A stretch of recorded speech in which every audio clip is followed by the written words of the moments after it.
Hello everyone. We're nearing the final stages of a completion of our construction project, and we're at the stages of tile installation. We have something new to share with you.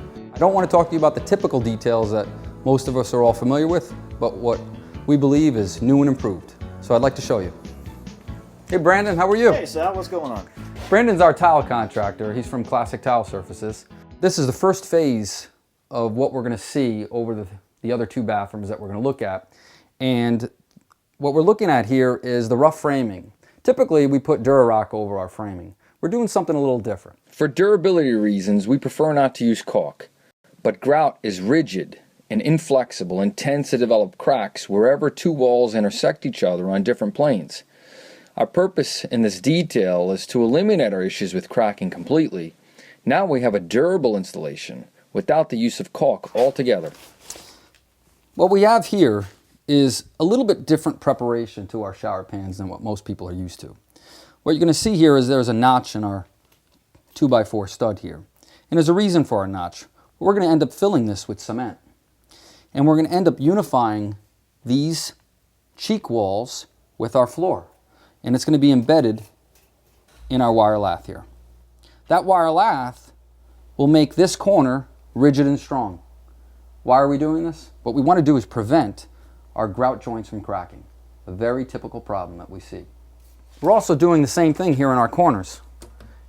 Demonstrated, you'll see tar paper and you'll see wire lath stapled.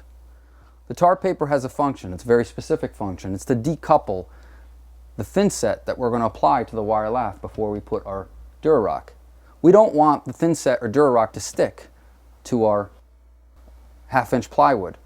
What we want to do is only unify our Durarock corners when we embed it into our wire lath. We'll show you what the finished product is on a second bathroom. What ends up happening is we end up bedding this with thin set and immediately installing our Durarock. There's one very important detail. We do not put any screws into this corner. We completely rely on the thin set in the corner to hold it in place. This way these corners can float freely and we eliminate any cracking in our grout joints. We're a little further along in our second bathroom, and Brandon's here to help us with our shower pan.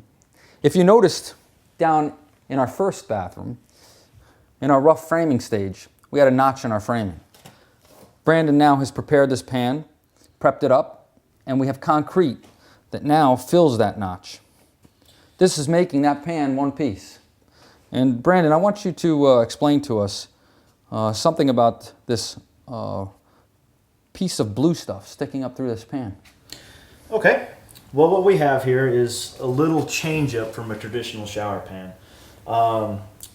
Below this blue vinyl is a CPE, chlorpolyethylene sheet. It comes in various widths and it can fit many different size showers. This is a little bit larger shower, so I've got the largest one that they make, which is a 6-foot wide shower pan.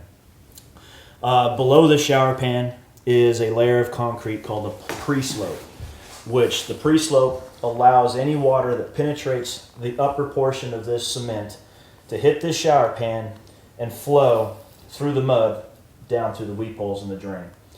The shower pan is set at an angle, so we're now beyond the middle point of the glass when the shower glass comes in. So any water that comes down will penetrate and hit here, and then eventually either work down here and hit the top of the tile and go down, or penetrate through the mud and hit the pre-slope down below and go through the weep holes, which are not visible here.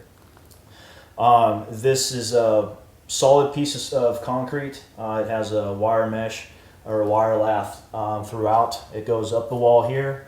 It also goes up in front of this membrane and behind the membrane, which is, like I said, it's one solid piece.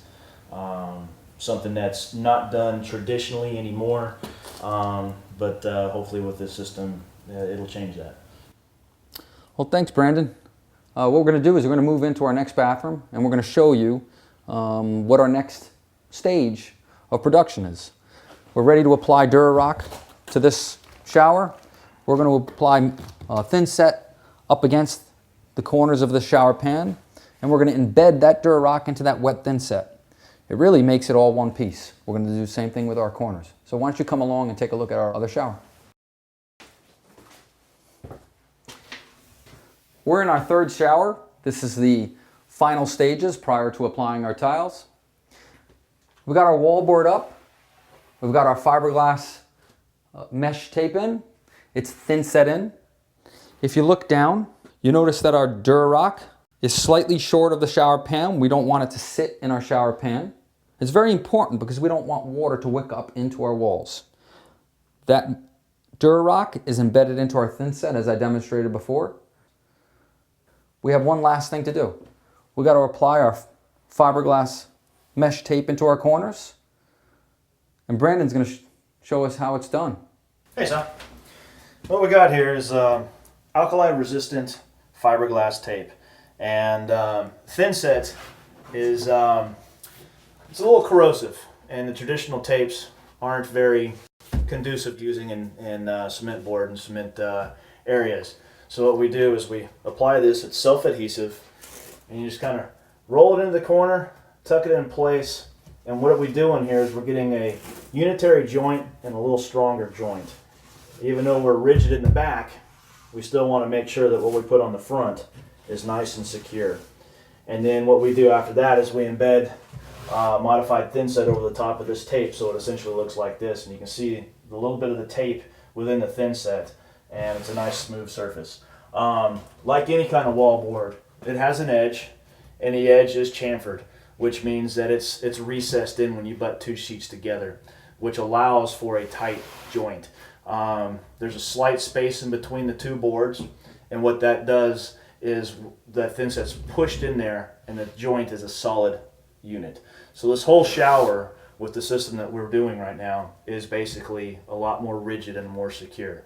In other jobs I've seen where contractors will use taping mud, like from a drywall company, and as soon as water hits that, it just turns to mush. So thin set on cement board, it's all cement. That's the way to do it.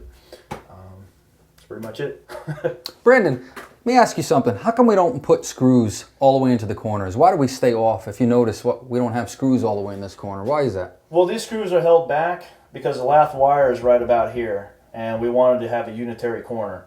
So the screws are held back for a reason, so that way they're not moving with the wood behind the wall. As most people know, when you take a shower, and it's a nice hot shower, that heat will penetrate the wall a little bit.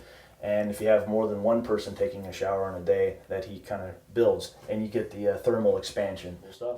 I guess what we want to do is hope to solve all of our cracking problems. And put a caulking company out of business. Good, excellent. We went through 3 bathrooms.